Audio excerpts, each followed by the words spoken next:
Bonjour à tous et bienvenue dans cette vidéo résumée concernant le 5e chapitre de mécanique, le mouvement de particules chargées dans un champ électromagnétique. Alors l'objectif de cette vidéo, c'est de proposer dans un contenu de moins d'une dizaine de minutes les différents points marquants et les notions à retenir de ce chapitre. Avant de rentrer dans plus de détails, il est obligatoire d'introduire l'outil mathématique du produit vectoriel. Mais pour cela, il faut d'abord discuter de deux notions, qui sont le sens de rotation d'un vecteur et la notion de base directe et indirecte. Imaginons une particule réalisant une trajectoire circulaire autour d'un axe. À partir de là, on peut se demander comment quantifier mathématiquement le sens de rotation de la particule. Pour ce faire, on peut arbitrairement associer une valeur au signe que doit avoir la trajectoire. On utilise pour ce faire la convention du tire-bouchon. Enroulez votre main droite autour d'un axe fictif, avec le pouce qui doit pointer en direction de l'axe. Puis, la rotation que fait le reste de vos doigts, pour enrober l'axe, va représenter le sens de rotation positif. Toujours à l'aide de la main droite, on peut donner un sens pour orienter trois vecteurs formant une base. En considérant le pouce comme Z, le majeur comme Y et l'index comme X, et en nommant cette configuration base directe, on peut alors définir la base indirecte comme la base où Z est orienté dans le sens opposé de l'orientation du pouce. À partir de là, on peut venir définir le produit vectoriel. Prenons deux vecteurs A et B,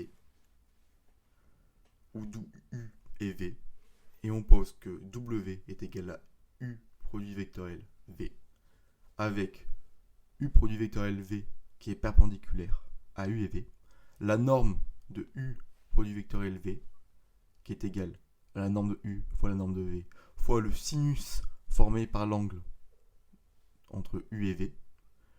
Et on a aussi la propriété qui dit que UV et le produit vectoriel en résultant est une base directe. Pour venir calculer un produit vectoriel, on vient écrire en fait en colonne les vecteurs U et les vecteurs V, et on vient écrire que la composante en X, la première composante du produit vectoriel, c'est YC moins ZB moins BZ. On vient ensuite écrire XA comme ceci. On a donc la seconde composante qui est égale à ZA moins YC. Et la troisième composante qui est XB moins YA. Après ce petit intermède mathématique, il est grand temps de passer à la physique. Et pour cela, on va faire de brefs rappels historiques. Dans la Grèce antique, on a pu remarquer que deux morceaux d'ambre qu'on avait frottés avec une fourrure avaient la capacité de se repousser. Au XVIIIe siècle, le physicien et chimiste français Dufay distingua la présence de deux types de charges, négatives et positives. Il remarqua qu'en frottant du verre puis de l'ambre, ces deux derniers se repoussaient. Encore un physicien français, Coulomb, qui établit en 1785 la loi qui porte son nom, la loi de Coulomb, qui permet de décrire la force de l'interaction électrostatique entre deux charges.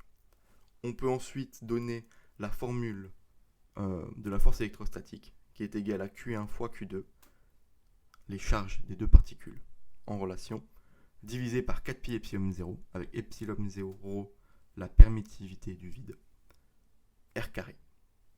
Donc, on a bien une force à 1 sur R carré.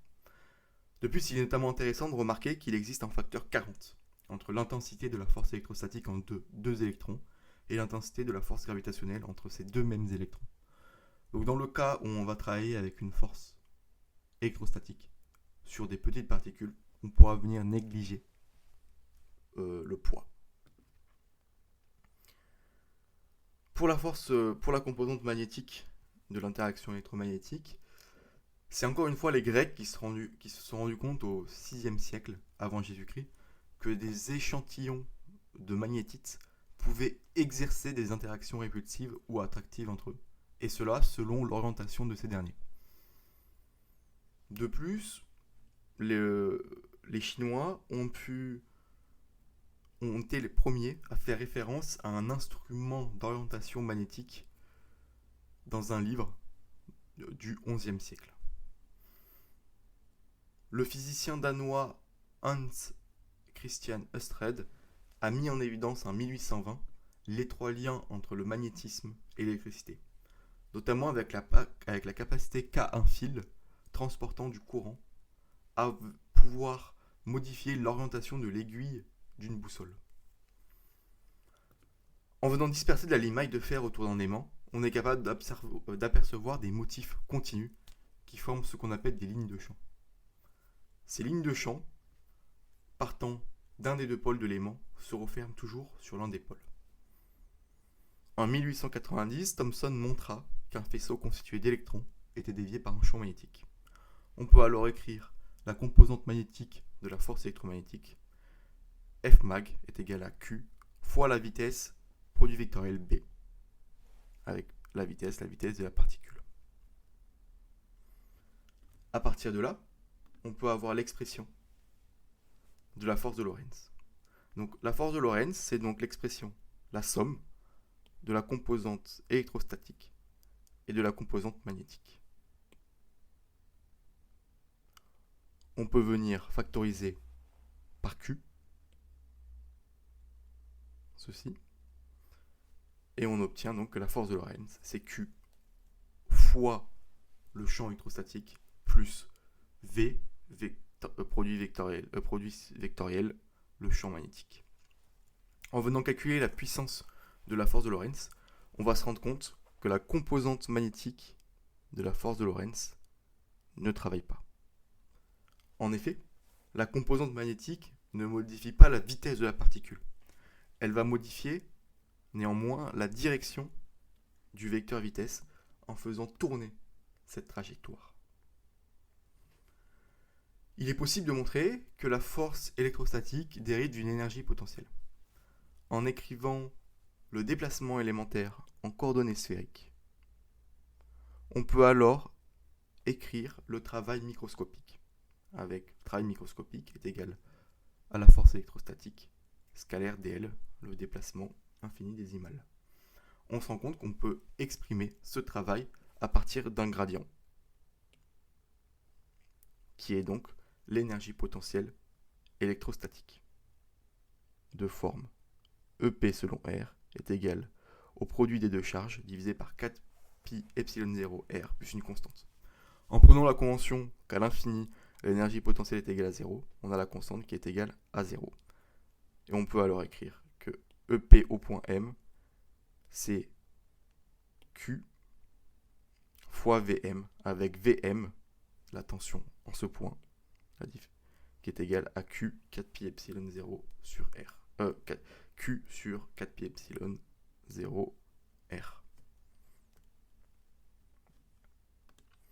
Après avoir défini les différentes forces, nous pouvons appliquer la seconde loi de Newton à ces forces. Pour la force électrostatique, nous obtenons une accélération linéaire, tandis que pour la force magnétique, la résolution de l'équation du mouvement donne une trajectoire circulaire uniforme. À partir de là, on peut déterminer la pulsation de la trajectoire, aussi appelée pulsation synchrotron, et le rayon de courbure de la trajectoire, en fonction des différents paramètres du problème. Cette vidéo résumée est maintenant terminée. Je vous remercie de m'avoir suivi.